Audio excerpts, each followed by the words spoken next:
Hey there, welcome to a really quick show and tell video of a cool make that I did for my wife's birthday this year. This is the Zen Garden build.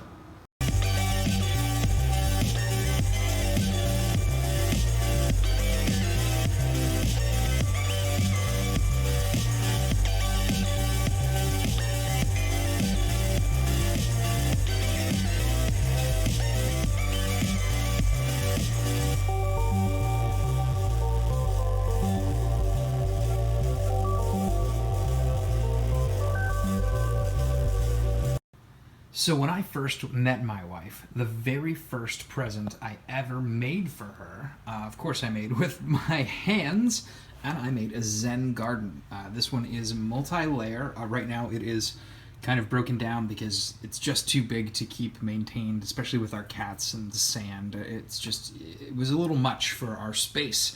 And so I decided to make her a smaller one this year, but this was a pretty elaborate one. It was made out of scrap bits from the theater that I was working at that they were about to toss out from a set they had broken down.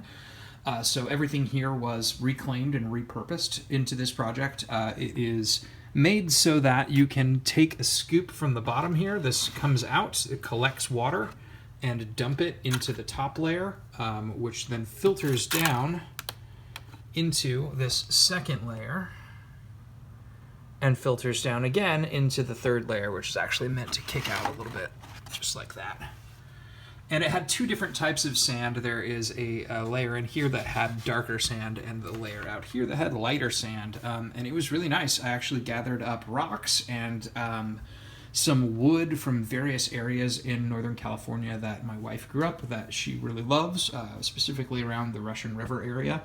And so it was all special and unique and made just for her. So this was the 1.0 version of the Zen Garden, which is now kind of our wand repository at the moment for unfinished magical wands that are needing some love and attention, next to some beautiful lilies. Yeah, so let's talk about number 2 and why I think it's better. Right, so 14 years later, Zen Garden 2.0. It's a lot smaller, a lot more contained. It can be sat on pretty much any of our desktop surfaces in the house and presents a much smaller target for our cats to knock over or dig up in the sand. And I actually made this model. The base was actually printed, I think, at about 5% infill, so it's nice and hollow and light. And then I use, well, let's talk about the design. So I've actually got the Zen Garden design up for here for you to see, and I will link this, of course, in the description below. But this is Zen Garden Mini, and it was made by Motor-Fuzzi. That's a hilariously awesome name.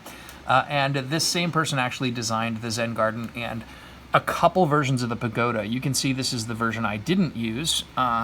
This here, let me flip over to his Pagoda. He put them up as separate file pages, so I'll send you all the links. This is the version I ended up using as my Pagoda. And then he's got a separate file again for this little rake that I printed. And I'm actually gonna end up printing another one of these rakes, and I'll tell you why. I used 2 different colors of sand here, black sand and gold sand. And that gold sand has a tendency, you could probably see it there, to stick to my black rake. So we've got a little bit of intermingling going on with the sand already, and we want to keep that to a minimum. So I will likely end up printing another rake and painting it gold to sit over here in the black sand to use for black sand combing. I will also drop a link to where I got both of these sands in case you want to order some. They came in pretty small quantities, like a 1-pound quantity, and so I have a little bit left over for other uses in the future. But it was pretty much the perfect amount to have some for this, and if I ever need to dump it out and refill it, I can do so.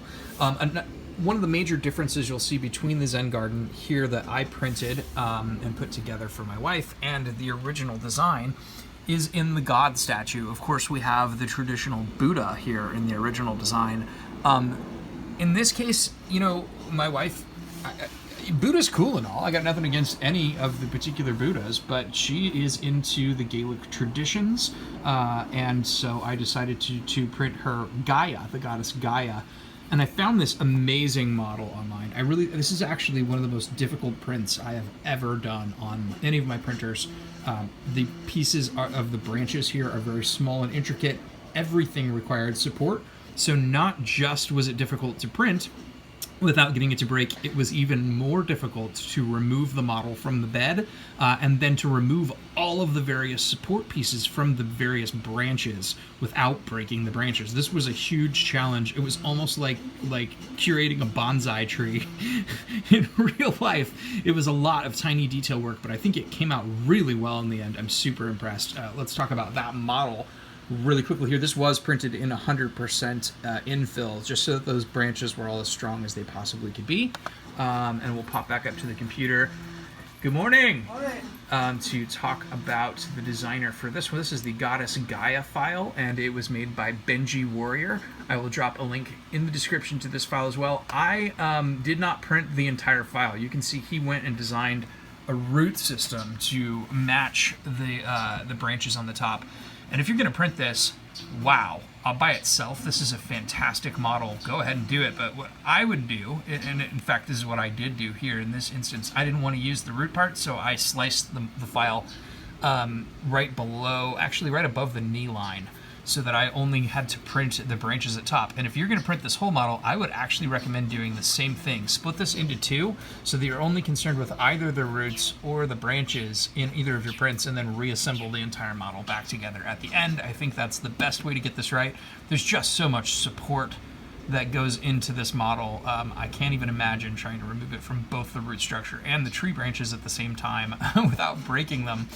So at any rate, I think this came out fantastic. After I printed the model of the Goddess Gaia tree, I did glue it directly down to this portion of the Zen Garden itself, to the yin yang. I do have the pagoda floating, so it can move around or it can come in and out and get cleaned up as needed. So this is the mini Zen Garden. This is Zen Garden 2.0, the birthday present I made for my wife this year, and I think it just came out absolutely wonderfully. I'm super, super pleased. I hope you've enjoyed this short show and tell of this make, and I will see you next time.